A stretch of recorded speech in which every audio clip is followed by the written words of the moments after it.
So let's talk about a story about you. World Yes, premiere at Slamdance this year. yes. How did it start? So it's kind of like a twofold thing.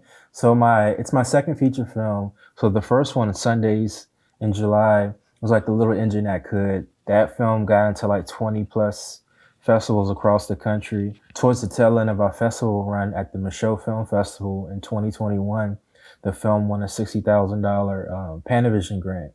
Hmm. And so by winning that grant for our debut film, it kind of greenlit the next film. And so that's how A Story About You was birthed, more or less. We won this grant, the team, but creative team behind it. We just kind of hunkered down and figured out what the next idea would be. And then the writer, Denise Cholin, he just took some time and developed another script, kind of a continuation of the original. And we just spent maybe a year or so developing it. Of course, having that Panavision grant, kind of like that steam behind us. We just kind of went forward, and we ended up assembling an amazing cast.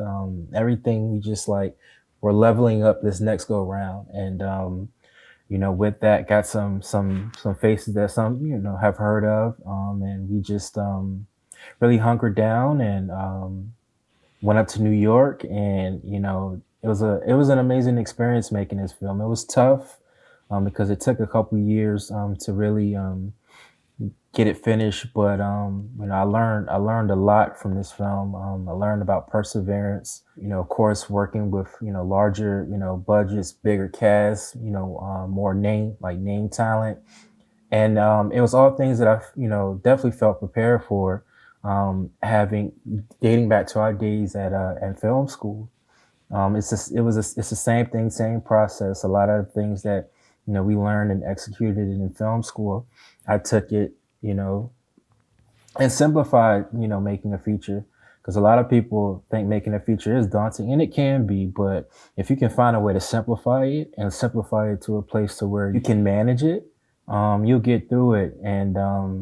And yeah, like A Story About You, was born, and now it's premiering at Slamdance, which is, like I said, it's still, having had the news for a couple months now, is still insane, because it's something that you always, as a filmmaker, independent filmmaker, you hope you get that email, and to get it, like I said, is a dream come true.